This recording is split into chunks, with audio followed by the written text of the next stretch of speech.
The Red Badge of Courage by Stephen Crane. Chapter 16. A sputtering of musketry was always to be heard. Later the cannon had entered the dispute. In the fog-filled air, their voices made a thudding sound. The reverberations were continual. This part of the world led a strange, battleful existence. The youth's regiment was marched to relieve a command that had lain long in some damp trenches. The men took positions behind a curving line of rifle pits that had been turned up, like a large furrow along the line of woods. Before them was a level stretch, peopled with short, deformed stumps. From the woods beyond came the dull popping of the skirmishers and pickets, firing in the fog. From the right came the noise of a terrible fracas. The men cuddled behind the small embankment and sat in easy attitudes, awaiting their turn. Many had their backs to the firing. The youth's friend laid down, buried his face in his arms, and almost instantly, it seemed, he was in a deep sleep. The youth leaned his breast against the brown dirt and peered over at the woods and up and down the line. Curtains of trees interfered with his ways of vision. He could see the low line of trenches, but for a short distance.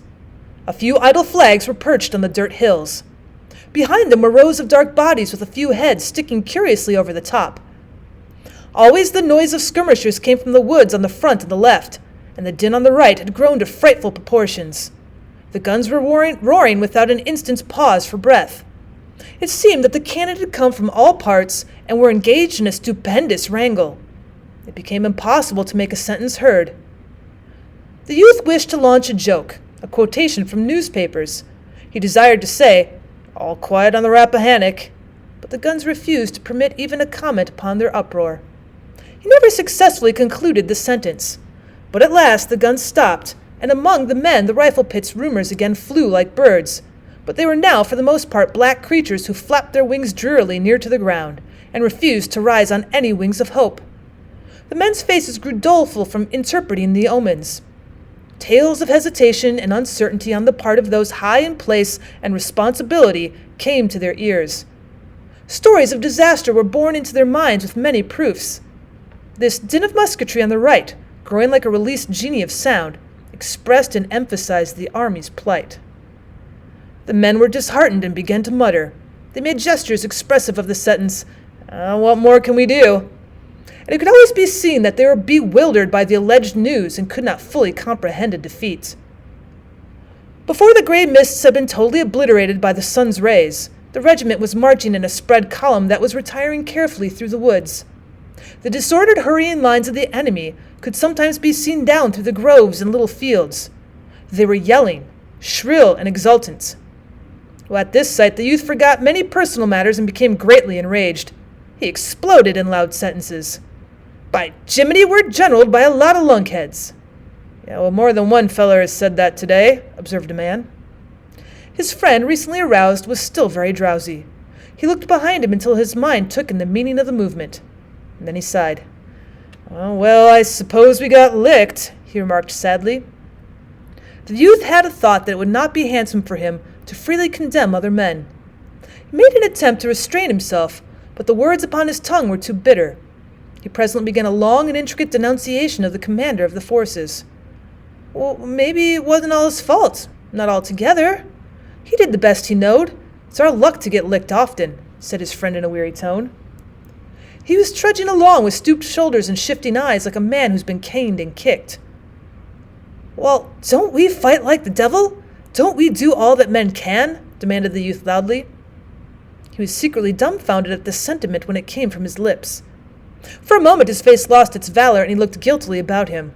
But no one questioned his right to deal in such words, and presently he recovered his air of courage. He went on to repeat a statement he had heard growing from group to group at the camp that morning. "The brigadier said he never saw a new regiment fight the way we fought yesterday, didn't he? And we didn't do better than many another regiment, did we? Well, and you can't say it's the army's fault, can you?" In his reply, the friend's voice was stern. "Course not," he said.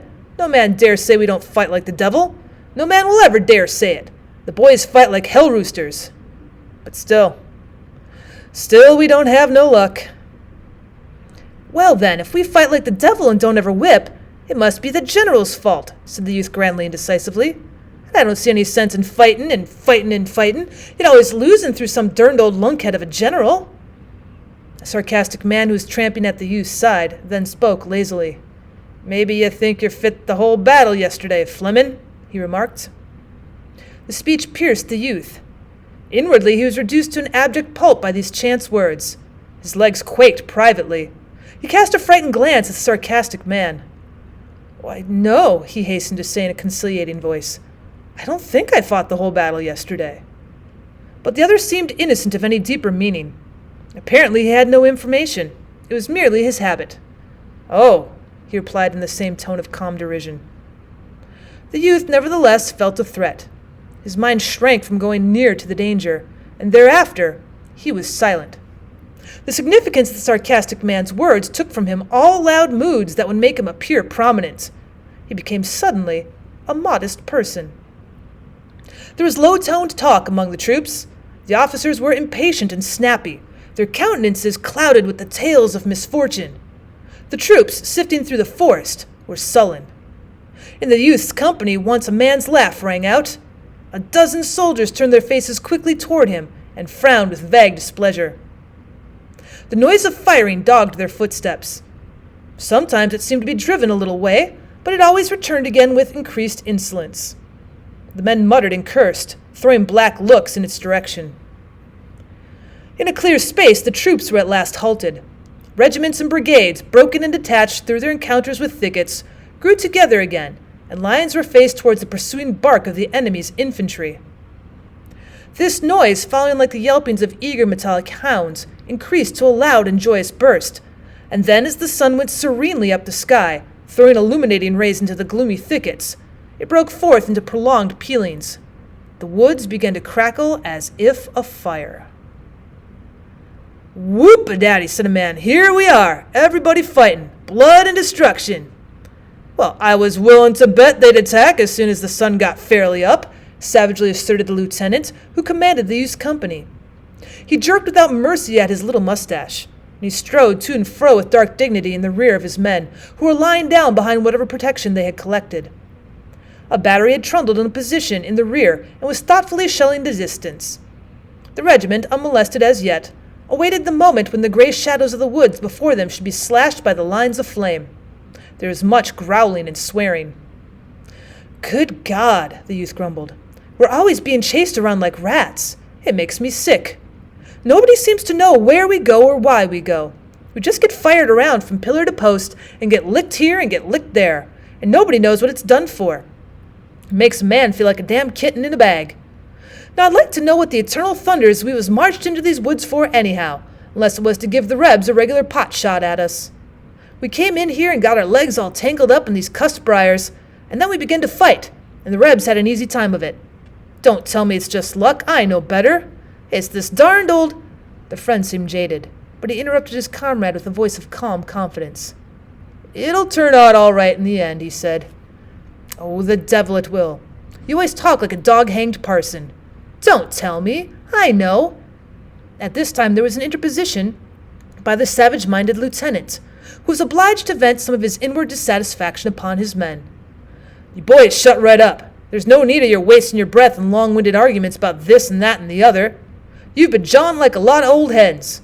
All you've got to do is fight, and you'll get plenty of that to do in about 10 minutes. Less talking and more fighting what's best for you, boys. I never saw such gabbling jackasses."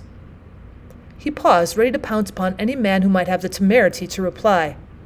No words being said, he resumed his dignified pacing. "There's too much chin music and too little fighting in this war anyhow," he said to them, turning his head for his final remark. The day had grown more white, until the sun shed its full radiance upon the thronged forest. A sort of a gust of battle came sweeping toward that part of the line where it lay the youth's regiment. The front shifted a trifle to meet it squarely. There was a wait. In this part of the field there passed slowly the intense moments that precede the tempest. A single rifle flashed in a thicket before the regiment, and in an instant it was joined by many others. There was a mighty song of clashes and crashes that went sweeping through the woods. The guns in the rear, aroused and enraged by shells that had been thrown burr-like at them, suddenly involved themselves in hideous altercation with another band of guns. The battle roar seemed to settle to a roaring thunder, which was a single, long explosion. In the regiment there was a peculiar kind of hesitation denoted in the attitudes of the men. They were worn, exhausted, having slept but little and labored much. They rolled their eyes toward the advancing battle as they stood awaiting the shock. Some shrank and flinched. They stood as men, tied to stakes.